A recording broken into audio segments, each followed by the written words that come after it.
le passé. Alors, pour nous, cela signifie quoi par rapport à la discussion que nous avons eue ce matin? D'abord un attachement aux communes. Je pense que parmi nous, personne ne veut dissoudre les communes. Et c'est vrai qu'en matière, je dirais, de vie de proximité, pour ce qui concerne les écoles, les terrains de sport, les terrains de proximité, ce sont elles qui doivent effectivement pouvoir agir. Ensuite, renforcer le Grand Lyon.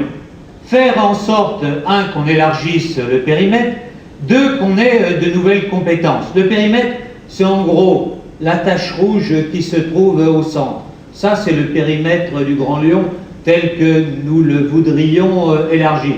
On s'aperçoit que cela ne termine pas tout le territoire du Rhône. Et vous voyez, tout ce qui est en jaune sur la gauche, c'est effectivement tout ce qui est le territoire à dominante rurale, avec, on va dire, 2 ou 3 grandes métropoles, Villefranche au nord, Belleville, et Tarare, Saint-Symphorien-sur-Coire, sur l'ouest du département du Rhône. Ce qui fait que Michel Mercier, je le dis pour nos collègues, disait que demain, il pourrait y avoir un territoire d'à peu près 400 000 habitants qui comprendrait cette zone, le reste passant dans l'agglomération lyonnaise, la communauté urbaine de Lyon, et la communauté urbaine de Lyon exerçant les compétences à la fois qui sont les siennes et celles du Conseil général en matière sociale. Moi, je prends toujours un exemple. Nous avons pris l'aide à la pierre. Et dans l'aide à la pierre, nous construisons les logements. Mais nous ne savons pas ce que font les gens qui sont à l'intérieur de nos logements. Comment, par exemple, on construit des parcours d'insertion professionnelle et dans des communes comme Vénissieux, Bron, Vaux-en-Velin ou des quartiers de Lyon, la Duchère, le mot de parcours d'insertion professionnelle, ça prend effectivement tout son sens. Donc nous voudrions exercer ces compétences. Cela veut dire évidemment une plus grande légitimité démocratique et sans doute l'élection au suffrage universel, avec, nous le disons, à la fois la volonté d'avoir le suffrage universel, mais en même temps de représenter les territoires. C'est-à-dire que le suffrage universel devrait s'inscrire sur une base territoriale.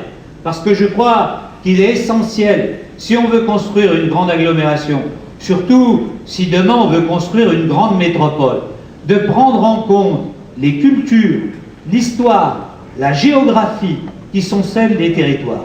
Quand on veut s'abstraire de ces notions, on fait quelque chose de bureaucratique, mais qui ne correspond pas au vécu des habitants de nos territoires. Et donc, nous voulons correspondre, nous, à ces vécus.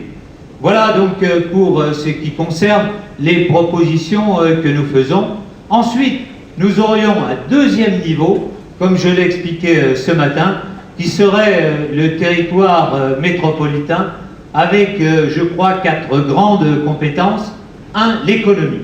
Sur l'économie, par exemple, il y a le salon du MIPIM, qui, comme vous le savez, est le grand salon de l'immobilier d'entreprise. Cela veut dire que c'est là où l'ensemble des investisseurs mondiaux sont présents.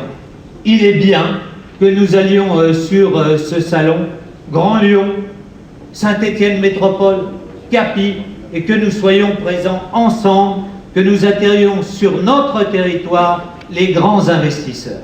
Deuxièmement, transport, je n'y reviens pas, vous en avez compris la nécessité tout à fait fondamentale.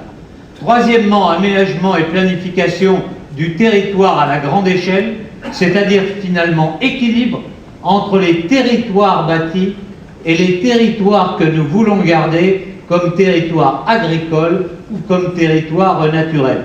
Et s'il n'y a pas, je le disais ce matin, cette conception à la grande échelle, eh bien le maire d'une commune aujourd'hui rurale aura une pression extrêmement forte d'un certain nombre d'habitants qui dira « mais moi, ma parcelle qui est classée en zone agricole, regardez, elle est déjà entourée par des zones urbaines, donc donnez-moi un petit bout de classement ».